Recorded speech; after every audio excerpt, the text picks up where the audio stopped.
What was that, Dylan? Speaking of what?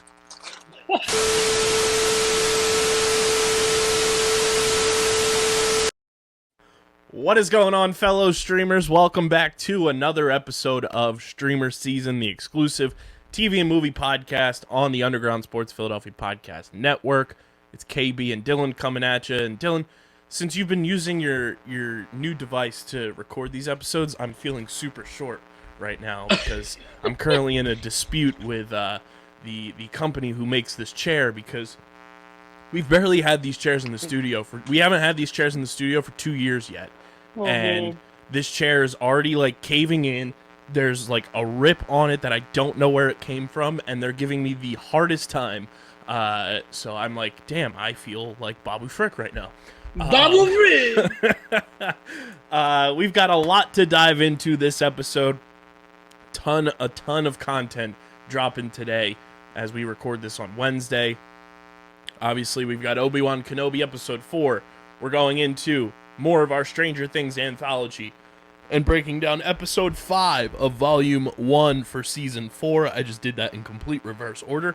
And then Miss Marvel episode 1 dropped today, and I'm very excited to talk about this show. We're back in the MCU, finally, for the first time since Moon Knight. And of course, we've got the streaming platform Multiverse News and Notes, everybody's favorite segment on this goddamn show. Hell yeah. But before we get started, make sure you guys are following us on the socials at StreamerSZN on Twitter, on Instagram. Join our Twitter communities. That is a safe place to talk about movies, shows, everything. We just ask that if it's brand new. Stuck me upside down right now. Blah, blah, blah, blah. He's hanging out with Billy and Barb. A little bit. I might have one of those tentacles in my mouth. But Hey-yo. right? Join our Twitter communities, because that is the place to come talk about TV shows and movies on streaming platforms. We just ask that for 24 hours if it's brand new, keep it spoiler free. Silent. Just for the people who may not be able to watch it immediately, like Dylan and I do every single week for you guys. Yeah, we powered through. Like today, I literally took a bathroom break at work and finished Kenobi. Today was I didn't even have to go in the bathroom. That was dedication. Obi-Wan Poop Nobi. I was gonna make a poop joke, but I couldn't get it in. Well, Dylan, hopefully, if all things go right, we might be able to make more poop jokes in the very near future with a potential sponsor on the way. But make sure you're following us on the socials. Follow Dylan on Twitter at Dylan Mazzola. Follow me at KBIZZL311. Check out the website, undergroundsportsphiladelphia.com, for all of our written content. Subscribe to the podcast feed, Apple Podcasts, Spotify, wherever you get your podcasts, we are there. Leave those 5-star ratings and reviews with what, Dylan? You're going to leave it with a review, and in that review it's going to state what show on any streaming service out there you want Kyle and I to watch. I've been saying this almost every single time, and I'll keep saying it. I don't know why I went southern there. Oh, still doing it. I don't know why I went southern there. I tell you what. I'll tell you. No, just I said. Clearly, we push through and watch these shows on a regular basis for you, so we value your opinion. And if you give us an opinion and give us something to watch, we'll listen and look into it. Yeah, we got a lot on the docket right now, but obviously, like, Dylan got sent Chernobyl. I got sent the comedy show on Peacock. Like, we compile the list and we have it for when there's those down moments when we're not getting full-blown content. Yeah, like in a little bit, we're going to be out of Stranger Things and Obi-Wan soon. I'll just be focused on Miss Marvel. Wildly enough, Obi-Wan will be done before Stranger Things, because we're going to do episode 5 this week. Next week will be 6. The following week will be 7, and then we'll have a week off, and then boom, we have 2 full-length feature episodes for volume 2. So there's a lot to dive into there, but we keep the list compiled, and we make sure that we, are ready to rock and roll with it for you guys once it rolls around. But of course, keep sending those submissions for shows and movies, all that good stuff. Whether they're full-length movies, shorts, anything like that, we will check them out. I also added the Chippendale movie to our list, because we'll eventually be watching that for all the bananas Easter eggs in that thing. And of course, subscribe to the Underground Sports Philadelphia YouTube channel. where you get full video episodes and you can see Dylan and I's ugly mugs every single week talking about your favorite shows and movies. It really means a lot when you hit the subscribe button, click the like button, hit the bell icon, comment down below with your favorite shows and movies or your thoughts on the topics we're talking about on the current episode you're watching. Big thank you to our sponsors who make this show happen. Tomahawk Shades. Summertime is here. When you guys are outside watching your favorite shows and movies on some giant jumbo inflatable projector screens, or when you're inside, you get your sunglasses, your blue light glasses, and everything in between at TomahawkShades.com. Yes, sir. And you can use our code USP for 25% off your order at TomahawkShades.com. Kenwood beer, Dylan's beverage of choice. And you get some more, actually. If you guys want Kenwood, you want to send me something, I'm all out currently. Dylan is Dylan's as dry as the sands of Tatooine right now when it comes to his Kenwood beer. You always find a way to make a man. Dylan feels like he's in the upside down. He needs more Kenwood. So go to kenwoodbeer.com and use that Kenny tracker to see who's got it on tap in the Philadelphia area. You got to be 21 or older to do so. And, of course, please drink responsibly. And the homies over at Bino. Dylan, we've been constructing and building, and the Underground Bino League is almost ready to take off. So Dylan will be in studio soon so he can get some matches in for the UBL. I'm going to have to come in studio for that. That's crazy. It's going to be nuts. I'm excited. My brain has been running a gazillion miles a minute. There might be some matches being filmed later tonight that you'll see maybe this weekend. But the UBL is coming, and it's all thanks to Bino. You guys can go to binoboard.com and use our code BINOUSP. That's BINHOUSP for 10% off your order to get your own board, get accessories, get merch, all that good stuff. Use our code. You get 10% off with BINOUSP. Dylan, let's head to those. Let's head to, not the sands of Tatooine per se. I was going to say, it's a water planet this time, my guy. Yeah. For the first time in a long time, we've got wet water. Squirtle. So we kicked this episode a lot shorter of an episode this week for Obi-Wan Kenobi episode 4. What, 34 minutes? I think it was like 30 minutes pre-credits. So Obi-Wan wakes up to find himself in a starship flown by Tala, and Tala and her droid Ned B tend to Kenobi. My name's Ned. It's my boy Ned. Yo, my boy Ned. Through flashbacks, Kenobi remembers being carried by Tala and her operatives to safety. While submerged inside a Bacta tank, Kenobi is haunted by memories of his earlier duel with Darth Vader. Panicking, Kenobi climbs out of the Bacta tank, and Tala reveals that they are on the planet Jabim. And Kenobi asks about Leia's whereabouts. Panicking? Do you mean Panikin? Oh, Panikin Skywalker. I really liked this scene where it was kind of just the back and forth flashbacks of Obi-Wan and Anakin in the Bacta tanks, and them kind of like giving you their point of view of what was going on during that battle. I thought the bounce back cinematography of that was really well done. Well, it's showing they're also both in the Bacta tank now, so it's like symbolism, you know what I mean? Like, now Obi-Wan's getting a slight taste, which was Darth Vader's intention, of what he has to go through on a essentially daily basis. Yeah. And like I said last week, so that's how Obi-Wan got that much older in 9 years. Yeah, he got literally dragged through the dirt. And this location of where we are going to be makes me laugh every time I hear it. At Fortress Inquisitorius. Yeah, it's kind of like when you give like a 12-year-old like no creative limits, and they just put the same word twice. I don't blame him. I did the same thing, but yeah, that's what it sounds like. I laugh every time. I'm like, this is supposed to be this like fierce, ferocious, like evil place. Welcome to Fortress Inquisitorius. It sounds like something that would be in what's that game that always gets advertised on YouTube? Oh, either Clash of Clans or Raid Shadow Legends. Yeah. Sign up now with our code and you get access to Fortress Inquisitorius, along with 100 free coins. Oh, that's a great deal. Yeah. Not a sponsor, but if Raid wants to sponsor us. So Obi-Wan did not sign up, spoiler, So we're at Fortress Inquisitorius on the ocean moon of Newer.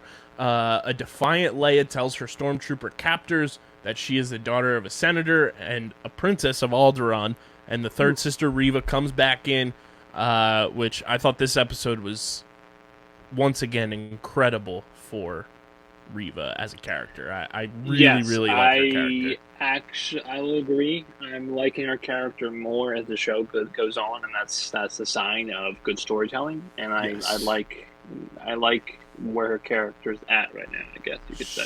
She's very similar to Anakin in the sense of like she does whatever it takes. Does whatever it takes and is extremely like reckless and does not think through the actions. Although we learn later in the episode she's a little smarter than you think too, which is cool. Yes.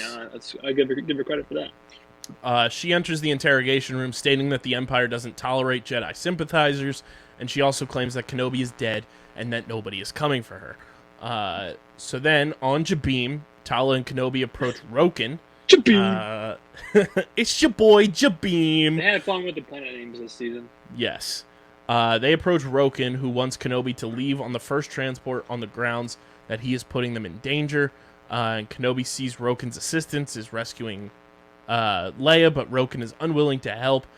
Tala stresses Leia's importance to their work, but Roken doesn't want to risk exposing their operations.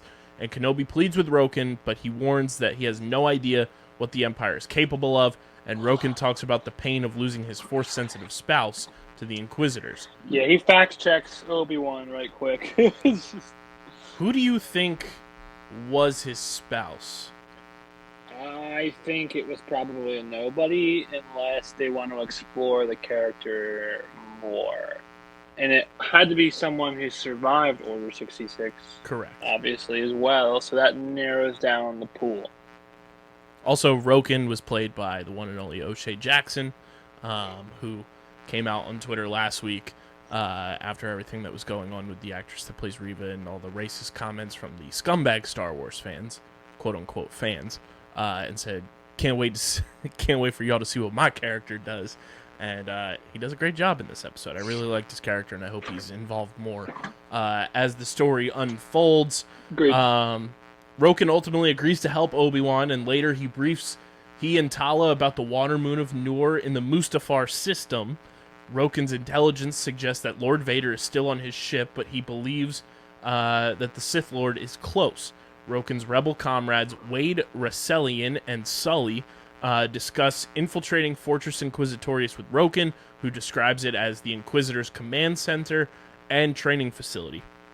Sully admits that they don't know what lies inside the fortress, and Roken reveals that the facility is unshielded since the Inquisitors believe that nobody's stupid enough to attack. You big dummies. Yeah, I guarantee you, after this episode, they put shields. Oh, yeah. Raise the shields. Kenobi proposes using T-47 airspeeders to land at the facility, and Sully dismisses the idea since the airspeeders are used for hauling sewage. It's pretty shitty. Also, why would sewage speeders need lasers? But I don't know. You gotta zap through the poo. You know what, Kyle? You might be right. It might be bantha poo. That's a lot. Oh man, that's a lot of poo. That's a lot of poop.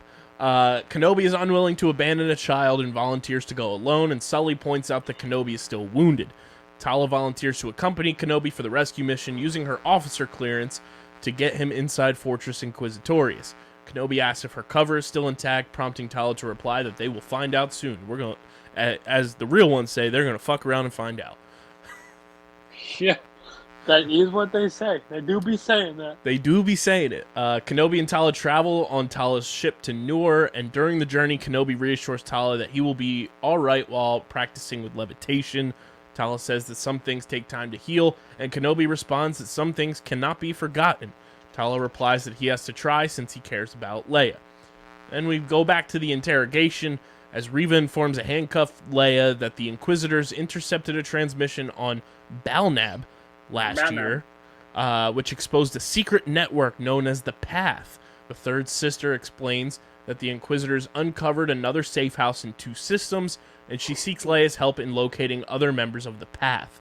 When Leia asks how Kenobi died, Reva claims that he was burned to death on Mapuzo. Reva claims that the other members of the Path abandoned Kenobi and offers to let Leia return to her family if she reveals where the Path is. Leia replies that she doesn't know anything about the Path, prompting Reva to reiterate her demand. Now, I'm curious about what the Path is, because it seems sort of kind of important. Yeah, it's definitely like goading you on in the sense of like it's making the audience very curious, and it's kind of guiding you down to what it might be. I definitely want to know too. I feel like it's more or less what they said in the other episode, like it's just them smuggling people. So I just pulled it up here. The organization type, Dylan, it is very similar to us. It's an underground network. Oh, okay. All right. We respect that. The Path was the name used by some members of an underground anti-imperial network that operated on Mapuzo and other planets during the Great Jedi Purge. The Path worked to shelter Jedi and other Force sensitives from the Empire in several hidden locations across the galaxy, smuggling them to safety and giving them new identities.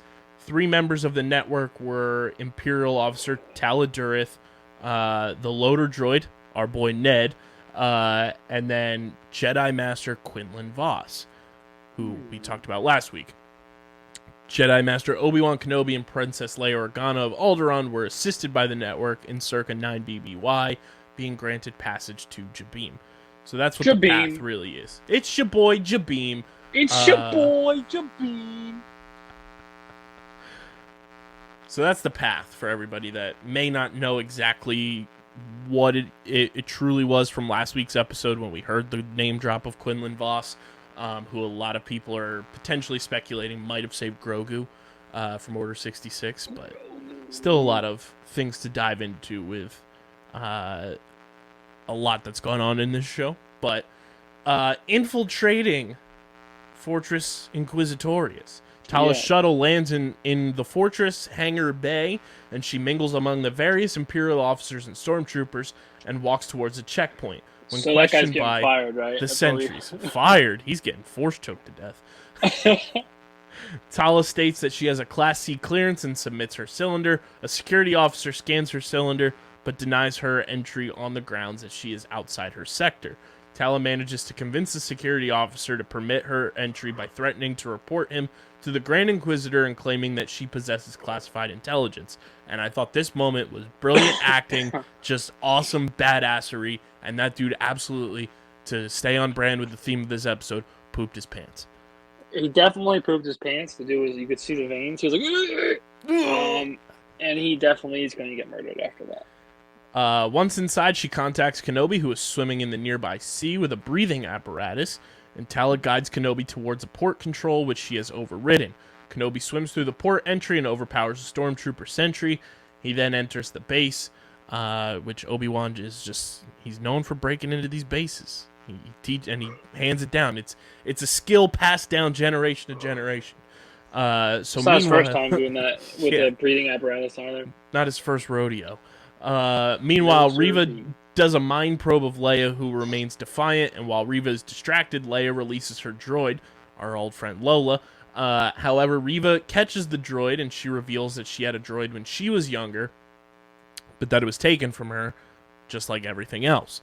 And elsewhere, Tala relays information about Leia's location within the fortress to Obi-Wan, and Tala is confronted by an Imperial officer who is suspicious about her presence and ushers her away to verify her identity.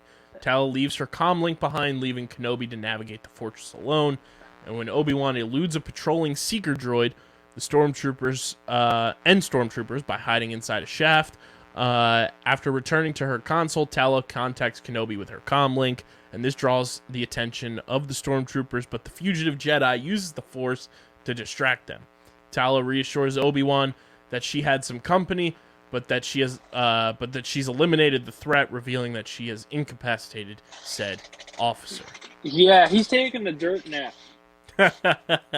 And in this case, a bench nap.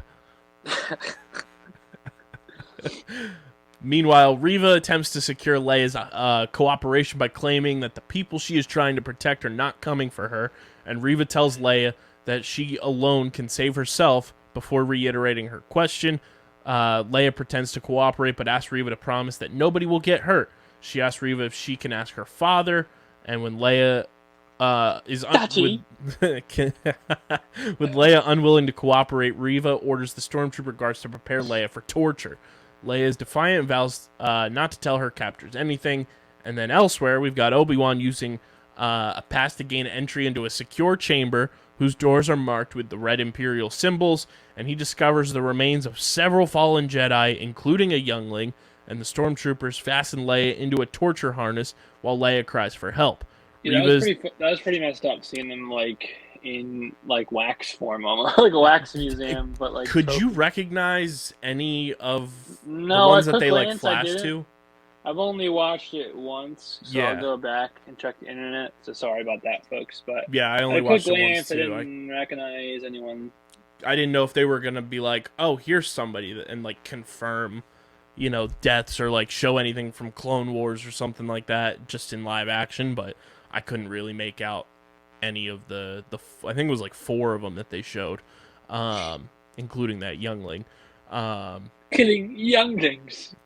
Reva's determined to extract the information that she believes Leia possesses through torture, and as the machine lights up, the third sister gives Leia a final chance, but she refuses to cooperate. Sensing Leia is in danger, Kenobi asks Tala to create a distraction. As 2 needles approach Leia, an officer enters the interrogation chamber with a message from Tala. Reva grants Tala an audience, and Tala claims that the Path insurgents operate from Florum in the Surtar sector, using a salvage business as a front. Tala advises the third sister to send Imperial forces immediately to crush the network, but Reva realizes that she's lying. Lying to me is what she's basically saying. Meanwhile, Kenobi shuts down the lights in the interrogation chamber, and he takes out both stormtrooper sentries with his lightsaber and frees Leia from the torture harness. I wanted to bring this up last week, and I totally forgot. Is this the very first time, this show, I think, is the first time we've heard different voices from the stormtroopers? Yeah, because canonically they all are real people. Right. And normally... Only initially, when they first took over, they used the clones, and then the clones die, or age at an accelerated rate, so they had to get volunteers, which is, I'm glad you brought it up. I didn't think about bringing it up. Last week, little detail. I heard it, and I was like, is this the first time? And then I heard it, different voices again. I was like, oh, this is cool. I like it a lot. It is awesome. It's funny, though, that one stormtrooper was like, stay where you are. Or stay where you are. Don't move. Oh, buddy, you're dead. Oh, my God. Jedis care about lives besides the stormtroopers. So, yikes. So then he frees Leia from the torture harness, and Leia is relieved to know that Kenobi is alive and tells him that she did not tell the Empire anything. Elsewhere, she didn't know anything. That's what bothered me. As far as we know. What do you know? And she's like, I like to go play hide and seek. Yeah, as far as we know, she knows nothing. And then elsewhere, Reva questions how Leia and Kenobi escaped an Imperial checkpoint on Mapuzo. Tala claims that she is an Imperial spy who infiltrated the Path and claims that Kenobi is on Florum. Kenobi and Leia are pursued by a seeker droid, and as Reva orders her troops to take Tala for interrogation, the fortress's klaxons begin ringing. Kenobi contacts Tala via comlink, inadvertently distracting her stormtrooper captors. This allows Tala to break free and take them out with a blaster, and Kenobi uses his lightsaber to take out the pursuing seeker droid and stormtroopers in the fortress's corridors. Kenobi and Leia flee into a tunnel, and as Reva, a purge trooper, and stormtrooper reinforcements close in on them, Kenobi deflects their blast, sealing the blast door on their end of the tunnel. That purge trooper looks so cool. I was waiting to make sure you say that. I was gonna say purge trooper. It's the same thing as did you see Rogue One or no? I haven't. Okay, I don't know if you've seen the. I will be watching it before we watch Andor, though. The Death Troopers, they're really cool. But yeah, I agree. It gave me this gave me vibes of the things we saw in Mando season 2. Yeah. mixed with the stormtrooper. It was like, oh, we're gonna take this, and then we're gonna take this, and we're gonna mash them together, and then we're gonna that make video of that lady is cooking and just a little bit of vodka, and she pours like the whole thing. Everyone knows what I'm talking about. We've been alive long enough. That's great. Kenobi uses the Force to delay a cracking window while Tala reunites with Leia, and the Purge Trooper and Stormtroopers force their way through the door, and Kenobi releases their broken window, causing the tunnel to flood, and the trio escape onto the other side of the tunnel, which they seal temporarily with the blast door. Tala and Kenobi reach the main hangar, and Kenobi dons an Imperial greatcoat with Leia hiding underneath, which just reminded me of that scene from BoJack Horseman with the kid. Yo, Obi had drip in that coat, bro. Facts. That hat, he was styling and profiling. Even though he looked out of place because he had a beard. And not a single other Imperial officer had a beard, but... The Imperial officers are just the New York Yankees and New York Islanders of the Star Wars universe.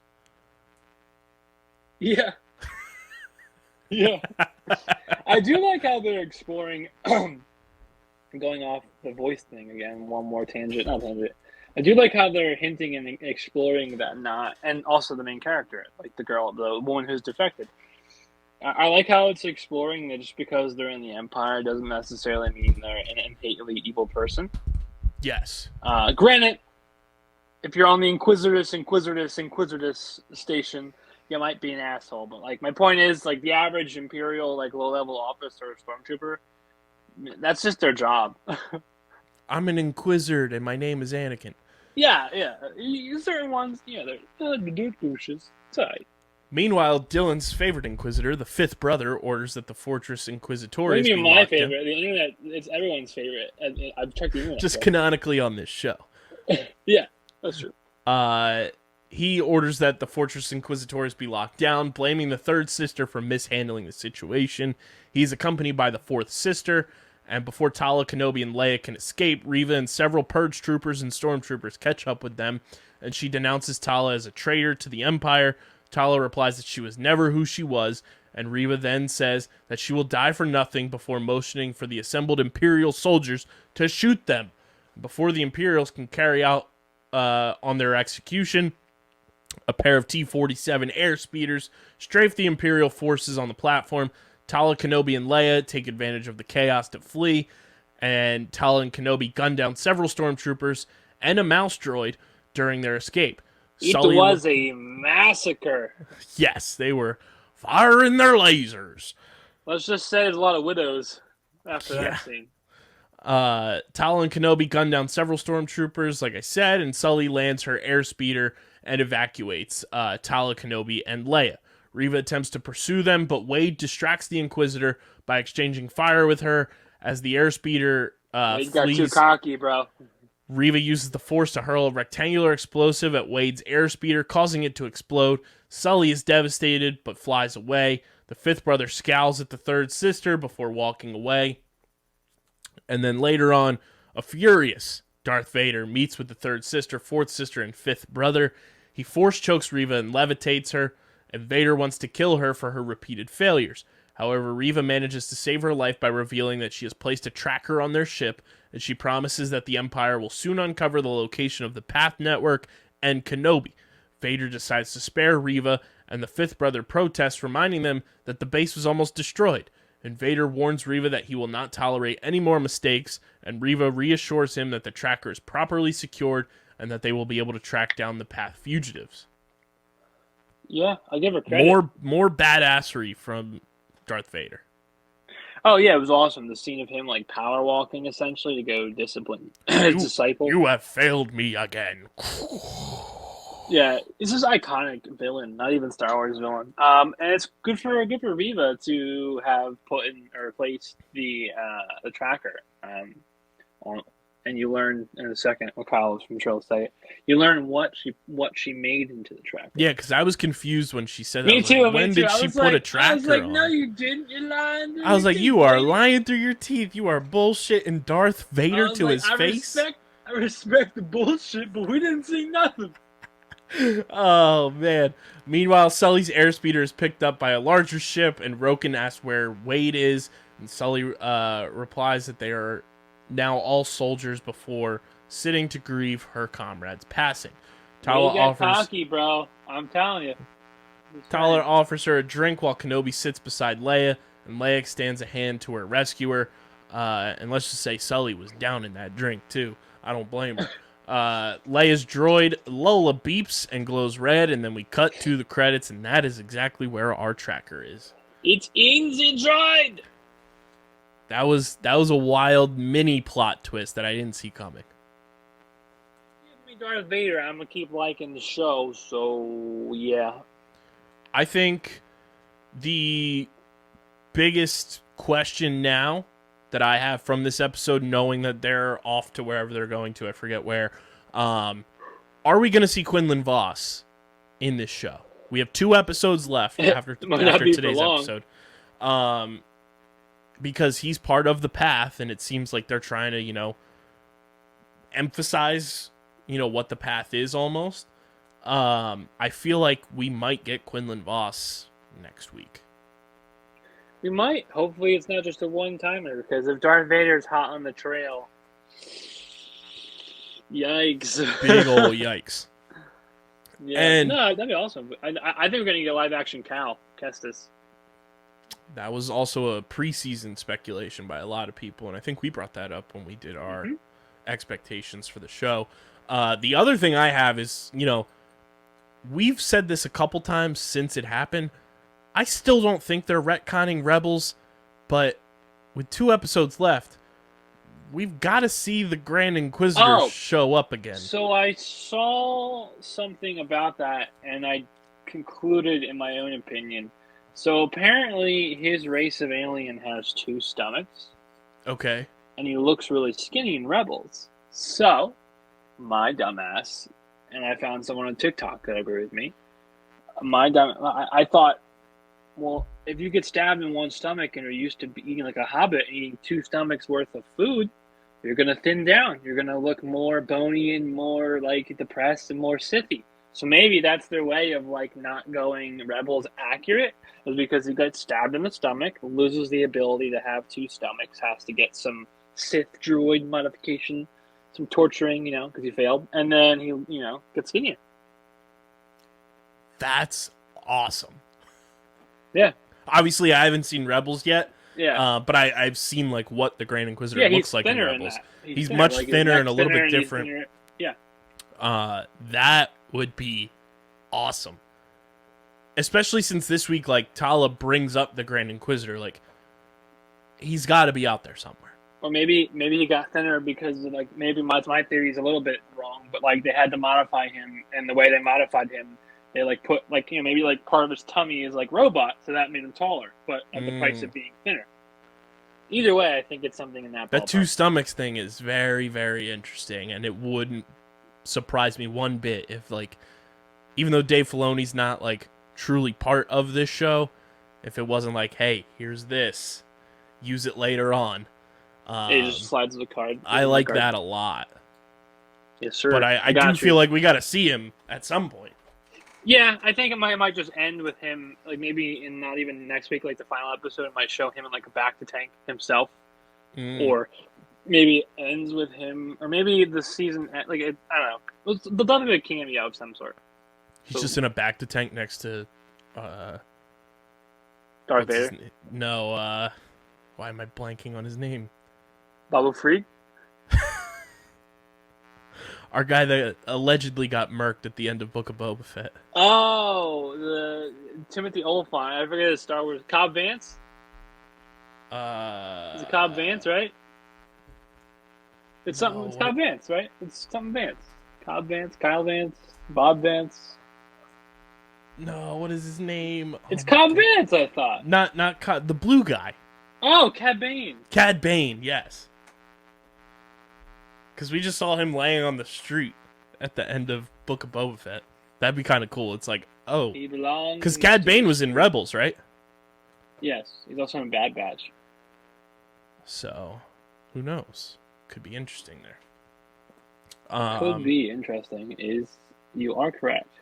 I like this episode a lot in terms of just, like, plot building and, like, taking. Just don't like how short it is. That's all. Yeah, I understood why it was, because this episode was kind of like that episode that's like taking you from first half of the season to the second half. It was like the transport episode almost, which I didn't hate. And I think they packed a lot into this episode too, for it only being like 30 minutes. So good job on, the showrunners and everything. I think we took a lot away from this, and it's going to build up for episode 5 and 6 to be. I'd still give it like a solid really 8 out of 10. I didn't hate it. Is that your official score? 8 out of 10? Sir. Yes, sir. I am going to give this episode, I think, like an 8-2. Yeah, it's just it was a build up plot building episode with some awesome action, and then just the length of it kind of weighted me like going a little more skimpy on the rating. Yeah, I didn't hate it, and I think it was like a nice little perfect segue type episode. That was the word I was looking for. It's going to segue into the penultimate episode and the finale being absolute bangers, because this show has been fantastic through and through, and I think we're in for big time treats when it comes to the final 2 episodes of this show, because it's been a masterpiece so far, in my opinion. I do declare that Victor Creel is going to be talked about next. Dylan, you may be right. Victor Creel is on his way to scare some kids, and I just realized I didn't add in this part of the overlay, so I'm adding it in now. But we are going to be talking about episode 5 of Stranger Things, season 4, volume 1. So let's head to the Upside Down as Victor Creel has come back into our lives, and luckily I've been watching as my mom's been watching along, so I've kept it a little fresh. Because I binged it all in one go, so for me, if you go look backwards, I'm literally about Googling on my computer. I'm like, what happened again? Because I know it, but I don't want to accidentally say 6 and jump the gun. Yeah, so episode 5 was after we ran up that hill and got that scene of Stranger Things. Episode 5, The Nina Project. This episode, I think, was criminally underrated for like how good it was and what it brought to the table for this season. So after their escape from the U.S. military ambush, Agent Harmon is slowly dying from the gunshot wounds, with Jonathan urging Argyle to drive to a hospital. What a national treasure. It's sad to see him go. But the wounded man rejects and tells the kids to warn Owens of the impending attack, and utters the word Nina before succumbing to his injuries. Back at the Byers residence, the rest of the military arrive and raid the place, with Agent Wallace surviving the attack, albeit heavily injured. And he's asked to spill the location of 11 by Colonel Scumbag Jack Sullivan. Because I don't know about you, Dylan, I can't stand him. Yeah, I'll give Wallace credit, man. He's hanging in there. Elsewhere on the road, 11 and Owens arrived at a secret facility in Ruth, Nevada. They venture through the lab and meet scientists. And I love how it's just this random shed in the middle of the desert. Nothing else there. So I thought they were going to go to Area 51. That's what I thought. So they meet scientists who have given up their normal lives and believe the same ideals as Owens. Further into the facility, 11 is introduced to the Nina Project. And then the big reveal, which obviously we saw him in the opening 8 minutes, but it was a flashback to 1979. But for the first time fully since season 1 of Stranger Things, when he got absolutely attacked by the Demogorgon. And then in season 2, we saw him in kind of mind tricks from 8. We can fully confirm now, Dr. Martin Brenner is still alive. Unless it's test subject 8 giving her visions the entire time. This was wild when I saw that he was actually alive. Thought to have died from the Demogorgon attack, and he states that he knows the reason that 11 has lost her powers, and also has a way for her to regain them, and asks 11 if they could work together once more. Remembering the traumatic memories that he had caused, 11 attempts to escape, but gets captured and sedated by other doctors and personnel in the lab. Kamchatka! Back to Kamchatka! Hopper is beaten and taken into another cell where Antonov is being held, and Hopper confronts Antonov for breaking his vow and being able to trust Yuri, who had betrayed both of them for his own benefit, with Antonov not knowing his agenda. After their confrontation, Antonov tries to bribe their way out, but to no avail as Hopper had gave up hope of escaping. Antonov tries to reignite Hopper's spirit by telling him that there is a way out. There's a way to save the captured Joyce, but Hopper claims that the more Joyce gets close to him, the more he is putting her at risk. Hopper thinks of himself as cursed and tells Antonov how he is put in, into the military when he's 18. He's mixing Agent Orange with no protective, wear or anything like that. And he's deployed to the field when he was 18. Like I said, he inhales the chemical mix when fixing buffalo turbines, and Hopper is informed that the mix was herbicide to kill plants and is harmless. After a period of time, Hopper and his coworkers tried to return to their normal lives and set up families only for their children to be stillborn or were born with deformities. Sometime later, Diane and Hopper have their healthy daughter Sarah, who we have met previously through flashbacks, but suffered and died of cancer at a young age, with Hopper never revealing the agent inside him. His wife eventually left him, and Hopper drowns his sorrows in drugs and alcohol until Elle and Joyce started to come into his life. Hopper comes to regret his decision of sending the package to Joyce, as it put her in danger, and worries that he would accidentally get her killed, just like he did to Sarah. Hopper comes to the realization that he's not cursed, but he's the curse himself. I couldn't help but be so emotional during this. It was sad. I also like how I'm watching season 2, and when it's one of the scenes where Elle finds the case files in the cabin, there's a box labeled Vietnam. So it just comes full circle. So obviously Hopper has a very complicated past, and we learn that he was literally making napalm in chemical warfare, which is crazy. Curious if that's part of the reason why he can survive in the Upside Down. I think he's just built different. He's built tough. True. He's built Ford tough. He's built for coffee and contemplation. Yeah, no, but it's definitely emotional, and just how you can't help but feel for characters like him and Miss Byers and Will Byers, characters who have essentially suffered the entirety of this show. Like, a lot of the kids have gone through crazy shit, but not every character has had to really suffer, which is why I personally think whether it's going to happen this season or early in the season 5, we're going to lose several characters. It's because the show is about bringing people back together, like after being away from a while, which is going to happen at the end of this season. And then I also think that going forward, I think every character, every person, every family, like whether it's blood or not blood, in this show kind of experiences like losses together. And the main group of kids really, they haven't lost one of their own yet. So I hate to foreshadow, folks, but the depression is going to keep on going. I hope it's Mike's dad, because he's just a loser. Yeah, that's fine. We can write him off. He's such a scumbag. So we go to Fish and Fly, where Yuri is transporting his now 2 prisoners, Joyce and Murray, and travels to Russia, where he intends to hand them off to the KGB and use the money to support his family, buy his daughter a pony, all that good stuff. And during their travel, Murray tries to call out to Yuri to no avail, only for Joyce to realize that Yuri can't hear anything while they're on the flight. Taking advantage of the moment, Joyce tries to cut them loose by using a shard from one of the peanut butter jars. Man, what a time, peanut butter being in glass jars.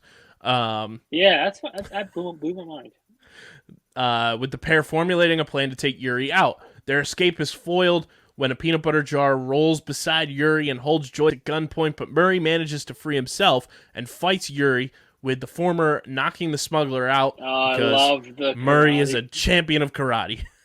Dude, Murray kicked his ass. Yeah. I didn't think it was going to go the way. I thought he was going to get his ass kicked. I'm very relieved to see it the other way around. Yes. And then he leaves the plane without a pilot and struggling to gain altitude. Joyce and Murray crash the plane into a nearby forest. And during Eddie's stay over at the boathouse in Cole Mill, his presence is taken notice by 2 other fishermen. Oh, he got released. All that reefer Rick got released out of jail, and Eddie calls over the group who still resides at the Wheelers and requests another food delivery trip due to food shortages in the house.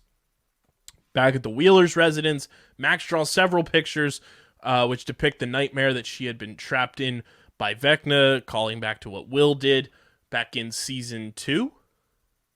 Yes. He drew everything. Nancy and Flare. Yeah. Nancy and Dustin examine the drawings soon after, and Max tells the pair of the things that she had seen and went through, with Dustin theorizing that she had accidentally infiltrated Vecna's mind, kind of like Freddy Krueger. One of the pictures, kind of like exactly like Freddy Krueger.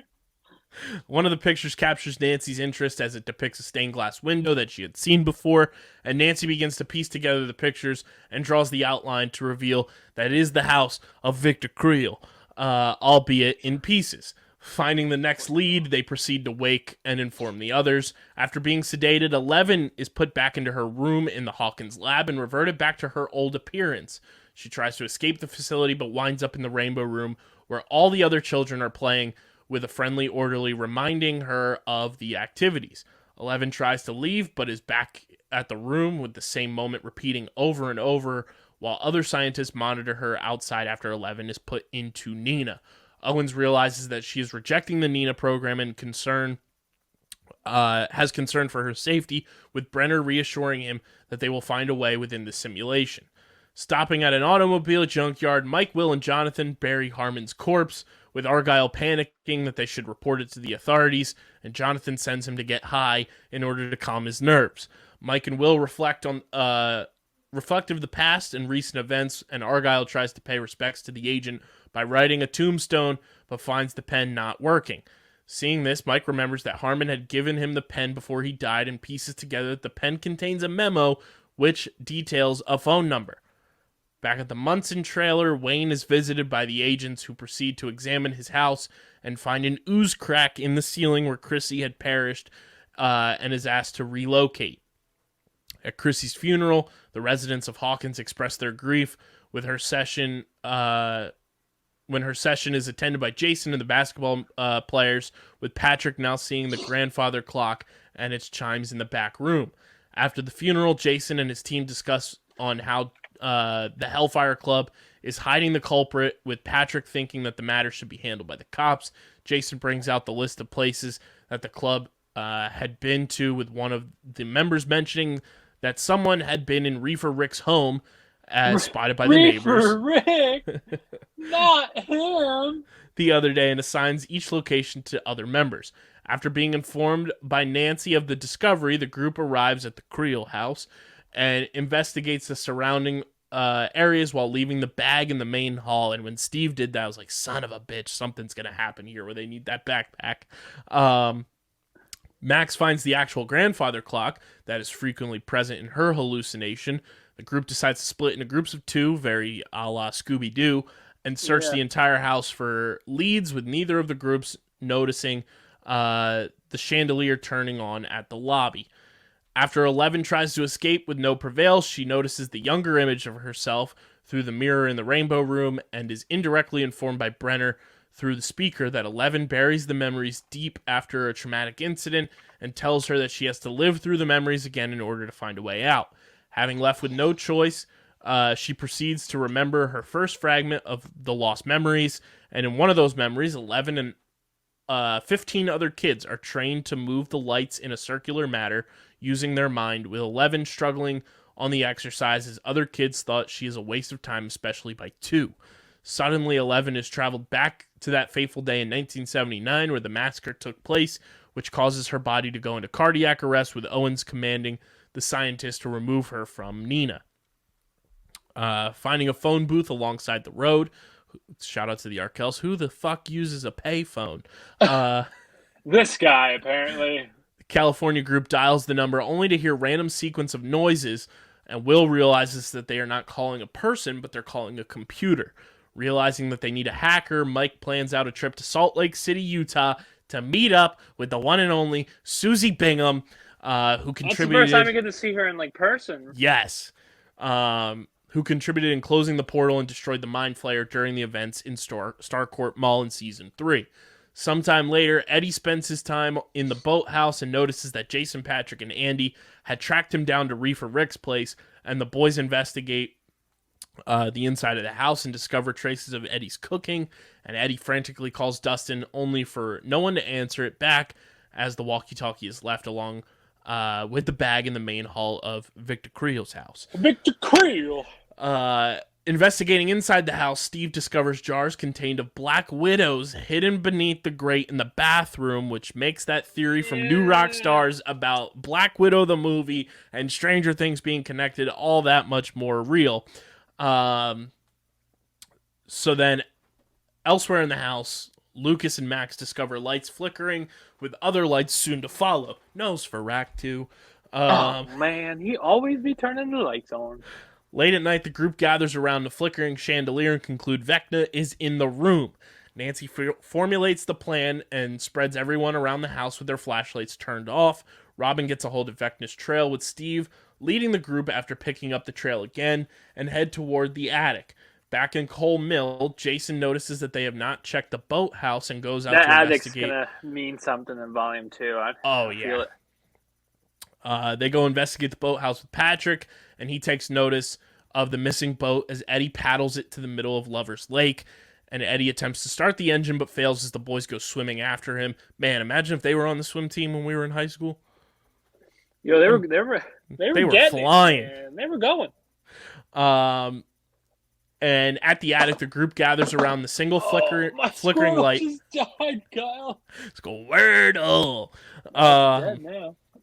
As Jason and Patrick, or the flickered lights with other flashlights soon followed as Vecna prepares to kill his next victim. As Jason and Patrick nearly catch Eddie, Patrick is pulled under the lake and levitates as all of his bones snap. His eyes get gouged out, which cause all other lights in the attic to be burst due to immense amounts of energy unleashed by Vecna. Rip my guy, Patrick.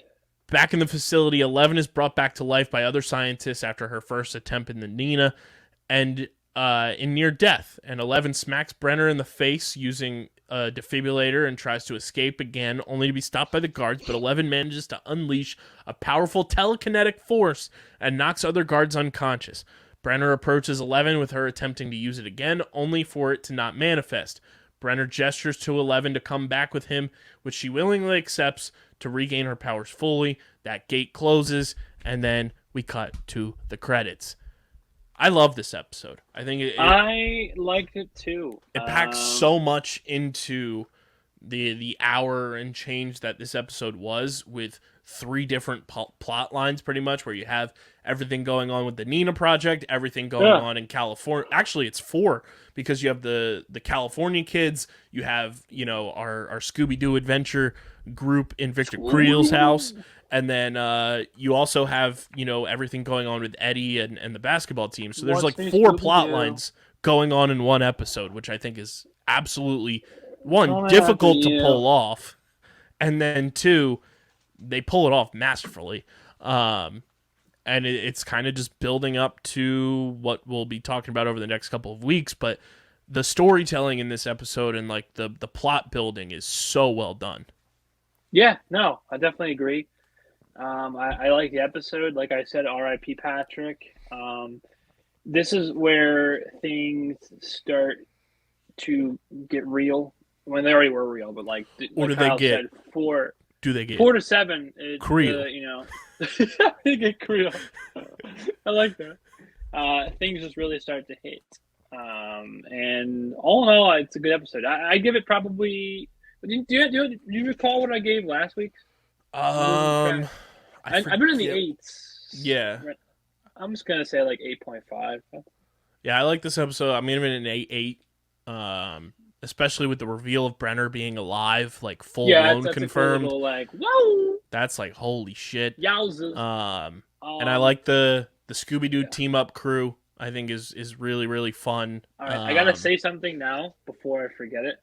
So if for some reason, well, obviously you're listening if you watch Stranger Things, but if you haven't watched the last 2 episodes, please run up that hill and go do it. Okay. So we know that a Creel maybe not Victor Creel, but a Creel and Vecna may be a little closer than you realize at first. Okay? And we learned that the Creel that is, in fact, way too close to Vecna, it is Vecna, likes spiders. Okay, right? Stay with me here. What does the Mind Flayer look like? It looks like a spider. There you go. That is all. Carry on.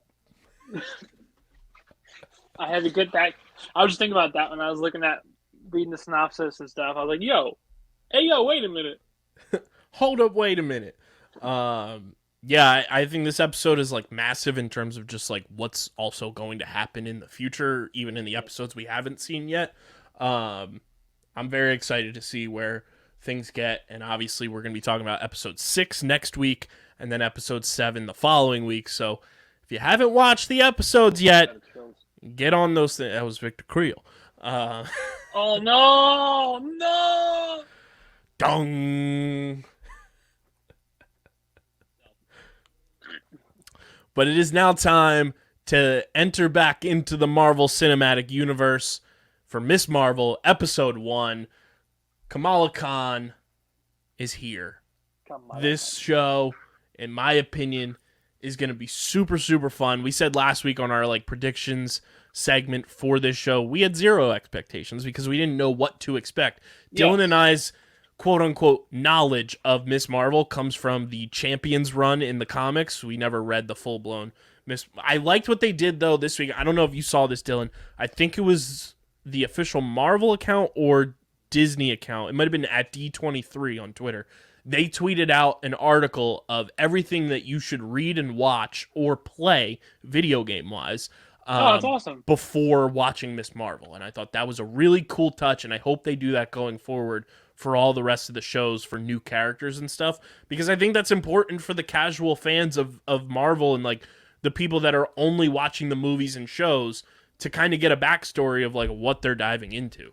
Yeah, Kyle and I were contemplating getting the comic subscription and splitting it with another friend and then being able to nerd out. So yeah, there's definitely more avenues to read and watch Marvel and video games too. Yeah, that's awesome. Which I will say, Pat Pitts just got it, so we might be able to just mooch off of him.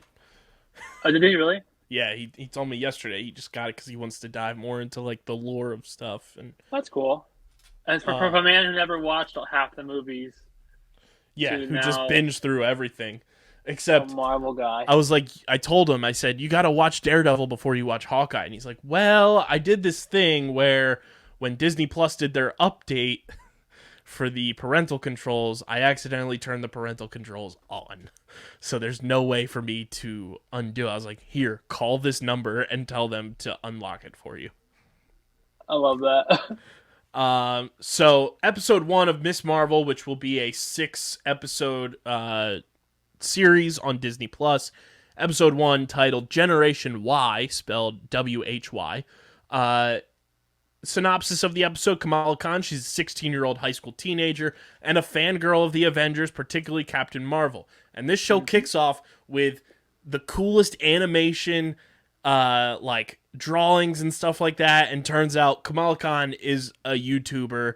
Uploading fan theories and thoughts and series and stuff. I loved the intro of this episode. It was very Scott Pilgrim, very Into the Spider-Verse, which Dylan and I are big fans of both of those movies, and for that to be incorporated into a show, you know the budget that it takes to animate all that stuff. I thought it was really, really cool and an awesome way to kick the show off. Yeah. Apparently on the panel when they were doing the interviews before the show released and everything with the directors and the cast, the guys from New Rockstars, Eric Voss, was on that panel, and they said that a bunch of the people, like producers and stuff, and Kamala Khan, the actor herself, who is played by Iman Vellani, they watched New Rockstars for inspiration, which I was like, that's so freaking cool. Yeah, I saw a video of her. She knows her stuff, the Marvel lore. She's see her dunk on Kevin Feige? Yeah, she's one of us. You know, she's a nerd. She dunked on Kevin Feige saying that Earth 616 is not the MCU. It's 199999. Yeah, no, I love that, and she knows her stuff. Like I said, not every actor in our Marvel universe knows that much superhero lore, and I'm not knocking them. I know there's been videos like it went viral when they were asking a bunch of the actors who have been in Thor movies. They said, what's Thor's hammers called?" And I think like one person got it right, and then Paul Rudd said Jonathan. That's a very famous meme. What's Thor's hammer's name? Jonathan? We'll talk about Paul Rudd in a minute, actually, because he does come up in this montage where Quite a bit. I like how they kind of helped interpret how everybody knows what happened during Endgame, because Scott Lang has a podcast. Yeah. Big Me, Little Me. Yeah. I think that is like the most meta and funny way to interpret to the MCU of the events of Endgame for the people that didn't know what was going on or the people that were blipped. It's like, yeah, this is what was going on during everything, and he's just talking to his friends about what happened on a podcast. And I hope, because I tried to look it up today, I didn't see it. I hope they turn that into an actual podcast. That would be incredible. While you're summarizing, I'll do my usual trick and see if I can dig up. That would be incredible. A sneaky cast. So we see Kamala, doing her YouTube and living in what her parents call "quote unquote" fantasy land. And after failing another driver's test by crashing into her teacher's car, who, at first glance, I thought the driving instructor was the teacher from Stranger Things. Yeah, me too. I thought that's who the actor was. I don't think it was, but I could be wrong. It was. It might be. Let's see. Let's do my usual searching. I'm almost positive it is him. I would just look at the casting list, and I would look at, go scroll down to someone who probably only has one acting credit. Just because, I doubt. Yeah. He's in more than one. Maybe he is, though. You never know. I don't even see the guy credited. I see basketball player, Uncle Rashad, nice agent, audience member, Hassan, Amir. Huh. Let's see. All cast and crew. I'm looking too. I'm looking.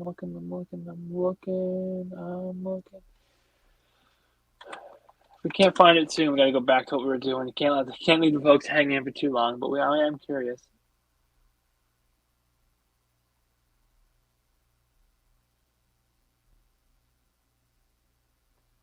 I don't even see. It's important to know while we're talking, or while Kyle's looking, that Bruno's character in the comic books is her sidekick. Yes. Sometimes love interest, depending upon what you're reading.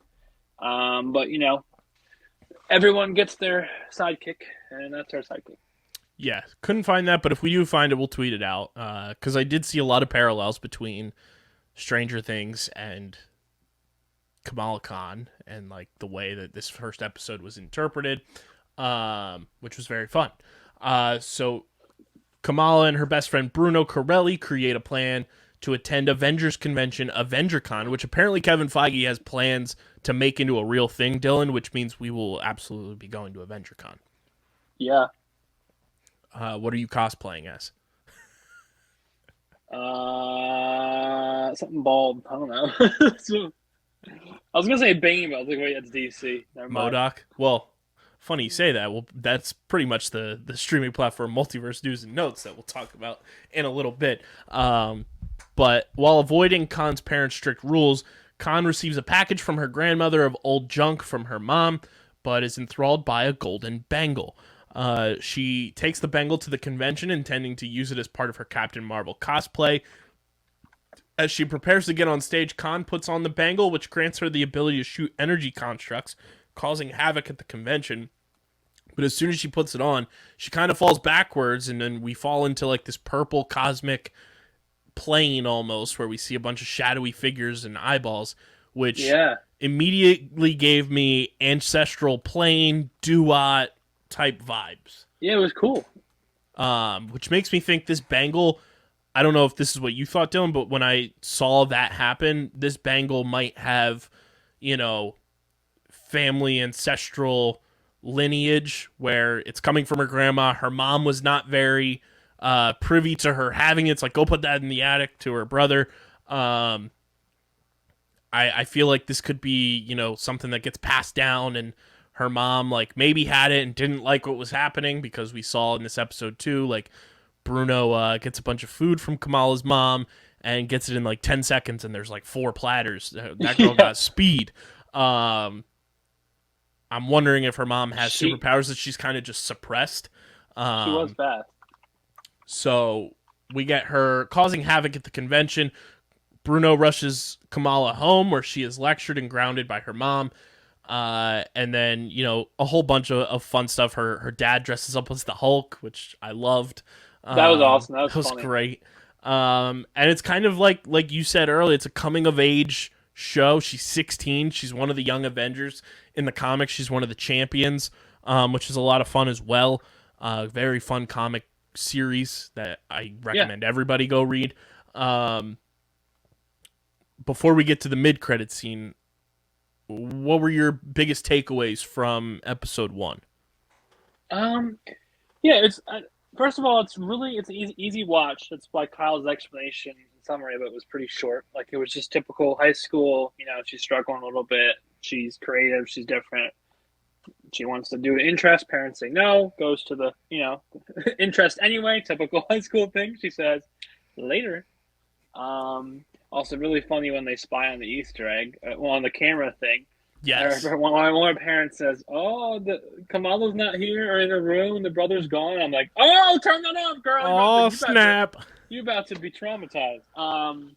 No, I liked how they inadvertently advertised for Ant-Man. They showed him several times, which has been a big recurring thing on the Disney Plus shows, where we've gotten a lot of Ant-Man references.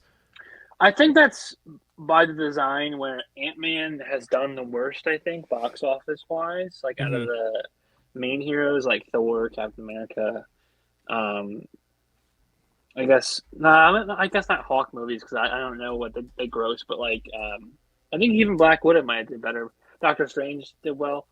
Like, I think Ant-Man did well, but like, I remember there was a time where it was kind of a surprise that they did the second one, and then people were even more surprised there's going to be a third one. Like, there was rumors they weren't going to have a third one. So I think maybe, Kyle, it's just kind of Disney doing some like Jedi mind tricks and kind of just subtly like reminding you that Ant-Man and Paul Rudd exist. Like, and I also think it's one of those things, because like the first real reference of Ant-Man we got on the Disney Plus shows was when Kang shows up in Loki, where Kang is like the big bad of Phase 4, and like moving forward, he's going to be around for a long time, and his first true appearance is supposed to be in Ant-Man and the Wasp: Quantumania. So I think it's kind of like, here's this. Don't forget, Ant-Man's coming. He's going to be important, because we obviously got him in Loki. We got references of Ant-Man during Hawkeye, and then obviously we got a Kang reference in Moon Knight as well, and now we get a full-blown Ant-Man reference in yes, sir, in Miss Marvel. I really like the visuals of this show. Like you said, it's an easy watch because it's so colorful, it's aesthetically pleasing. The Scott Pilgrim and Into the Spider-Verse aesthetic is very up our alley, which we liked. I also like the subtle zombie Captain Marvel hint. I think that was a fun little Easter egg for Marvel Zombies coming up later next year, which could be, an interesting plot that they could dive into. I like that whole scene of like, how can we change up your Captain Marvel thing? And it's like, oh, these are all Captain Marvel variants. Okay. Yeah, apparently I'm doing some digging, by the way. I was trying to see if the actor, his name is Randy Havens, the guy who plays Scott Clark. Okay. In Stranger Things. I was trying to see if he's credited in the show Miss Marvel, and he is not, but he is ironically they are redoing Fear Street. I don't know if that's like a play on. Yeah, no, isn't Netflix making Fear Street, right? Yeah, he's in that, which is interesting. I think that comes out soon. I think Sadie Sink is in that too. I don't know. Someone else is in it. Anyway, That's ironic. And then secondly, I'm looking and he is in Suicide Squad. I just wanted to bring that Really? up. As Star-Crossed Man? I don't know who that is. Huh. But anyway, I just Interesting. wanted to let you know because that was like I'm trying to figure it out for the show, and I have no idea. We also get a mid-credit scene in an episode 1, which is very rare for any Marvel property. But in a mid-credit scene, the Department of Damage Control agents Cleary and Sadie Deaver watch a video of Kamala's incident at AvengerCon, and Cleary says, "Yeah, bring her in." And then we cut to the credits, which the credit scenes were also very, very cool and aesthetically pleasing. But my first question to you, Dylan, here for Miss Marvel, which I think we should start asking more questions about these Marvel shows as Yes. they go on. What are your thoughts on Agent Cleary? Because obviously we saw him in Spider-Man Far From Home, Spider-Man No Way Home. He can't be trusted, He's sus. nor can the female counterpart that he is next to. Literally, if you Google her name, I think it's like Agent something Sadie Saver Sadie Weaver. Deaver. Yeah, if you look at like the MCU page, it says like her enemy or like arch enemy is Miss Marvel. And they Interesting. work for a department of control, whatever, damage Yeah, control, damage control. Which is everything basically from the... it just spells out narc. All right, Yeah, the Department of Damage Control is everything that happened from the Battle of New York. And they're narcs. Cleary, I think, is a prime suspect for Secret Invasion. I think he's a Skrull because he brought up information that how the heck would he know all of this unless he's somehow tied to Nick Fury, where he brought up that Nick Fury was off-world for a year in Spider-Man No Way How Home. you know that? Right, how you know Nick Fury is one of the most secretive guys in the entire MCU. I don't trust Cleary at all, but I'm going to play devil's advocate here. If you were to trust Agent Cleary, my other thought is, in terms of bringing her in, could he be working for Val Ooh, and them trying to get just like the thing that get the bangle from her to use for somebody that's going to be in the Dark Avengers or the Thunderbolts? that's a good. I don't know, man. I don't know. I like that. Also, if you haven't looked and cheated like Kyle and I do, the character Red Dagger is going to be in this, which is a relative of drumroll Kamala Khan. Also, there is one of the actresses who is from Wakanda Ooh. in here. I think she's in. I think she's in. I think it's the love interest, right? Isn't the love interest of what's this? Oh, I forget what her name is. But my point is, I'm curious where this is going to go because there's like a couple of random superheroes in here or like Yeah. characters. So one, we both agree we can't trust Cleary. He's sus either way. Yeah.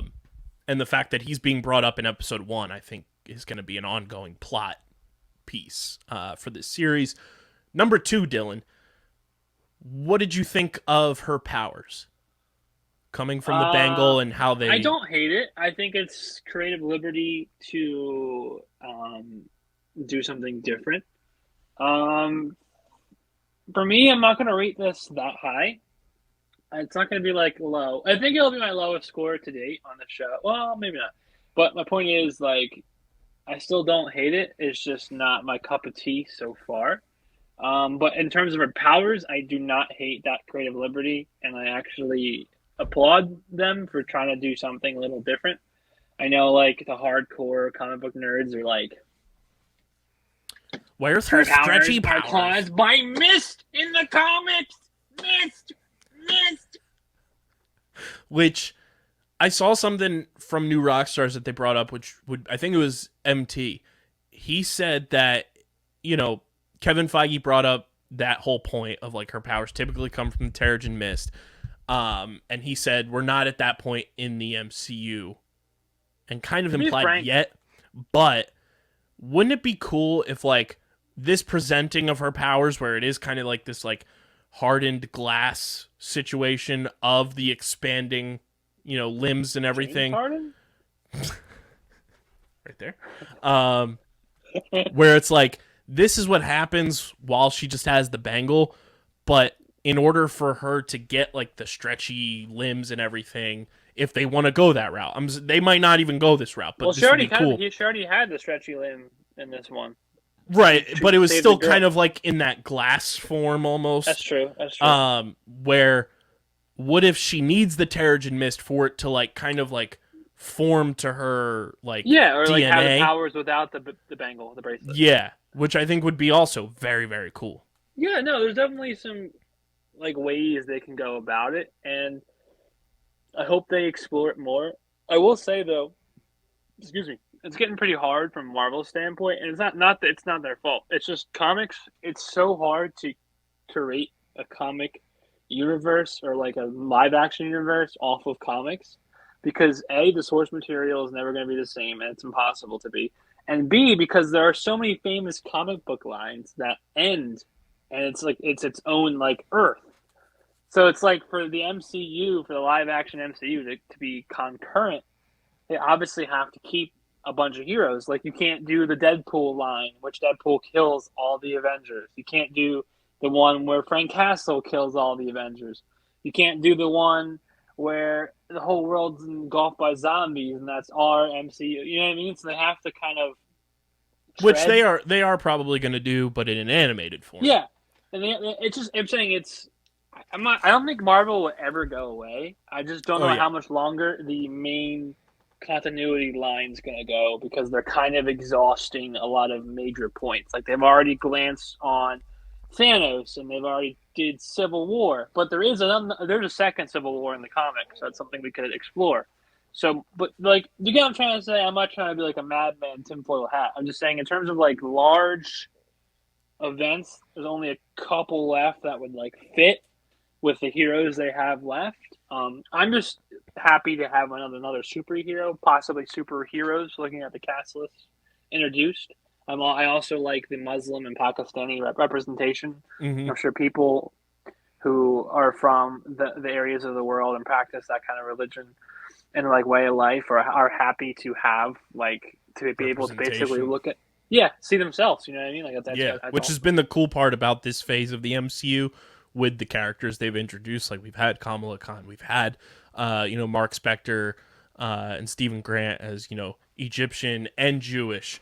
We've had a lot of representation coming through, which is awesome. They got as many people in as they could, and they're like, "Bam! We're gonna make you cultured." America Chavez, first Latina superhero, and also first LGBTQ plus superhero, which I think is very cool as well.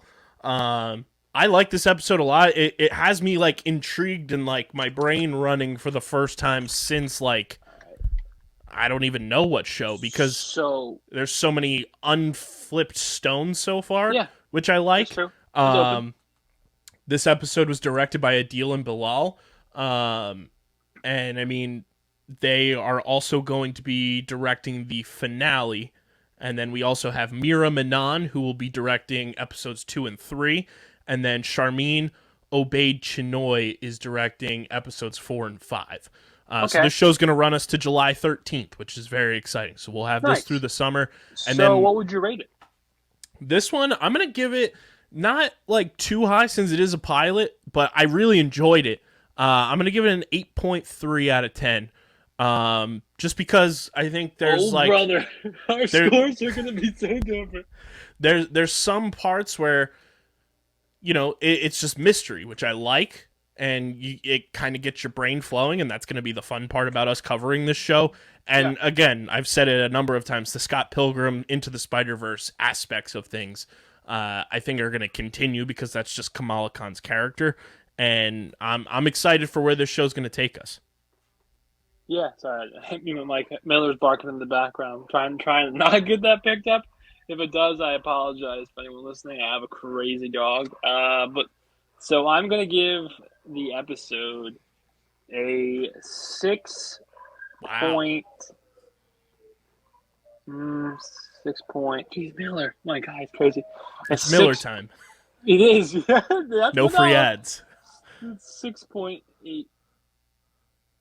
Interesting. And that's just because I really don't care for the story so far, and it's not. I actually fucking love that it's like not just a boring ass like textbooks comic book like origin, like parents die while I'm crazy and what I want. Like I like that she has her whole family. It's someone that's not like white. It's a woman as well. Like it is different. I like that. I just, in terms of like it being a young girl and like it being a coming of age, that's something that I don't have that much interest in at the moment. I think as the story progresses and she does more like powers and we get more of a plot, my score will go up. 6.8 is low, but it could be worse. It could be a 6.0. I don't hate the show so far. I'm just not fully engulfed, interested. It's got me, but not fully. I'm hanging by a thread. So we'll see how I feel after episode 2. Yeah, I really enjoyed it. We've got 2 big topics for the streaming platform Multiverse News and Notes that stay in the MCU. So, Dylan, it is time for everybody's favorite segment.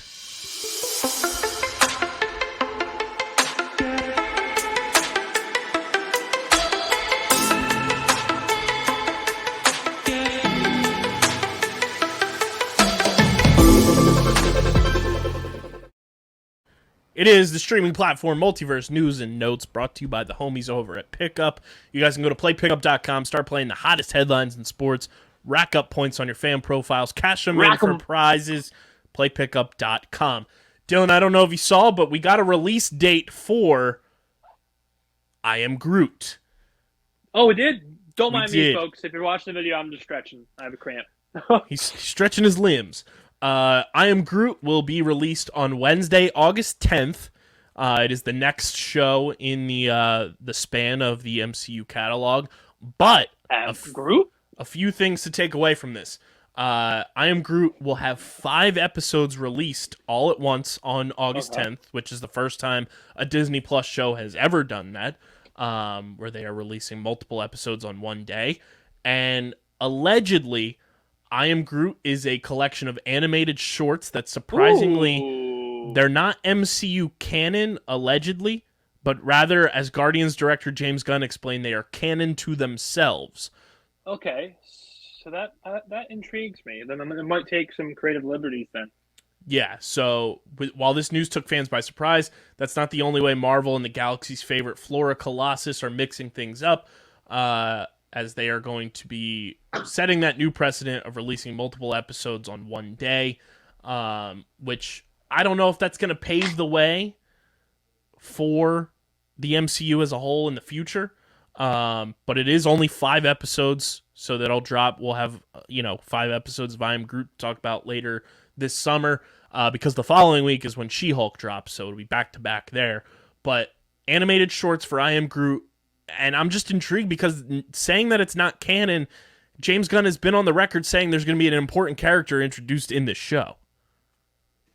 Yeah, and if you're watching the live stream, or not live stream, watching the replay, I got water. So if you see a change of scenery and like lights, it's me getting water and grabbing something in the basement that you'll soon see if you're watching it. But no, yeah, people just want to whine, Kyle. I think we've realized that with Star Wars and Marvel fans, and I'm all for people taking risk in movies and shows, so I can't wait.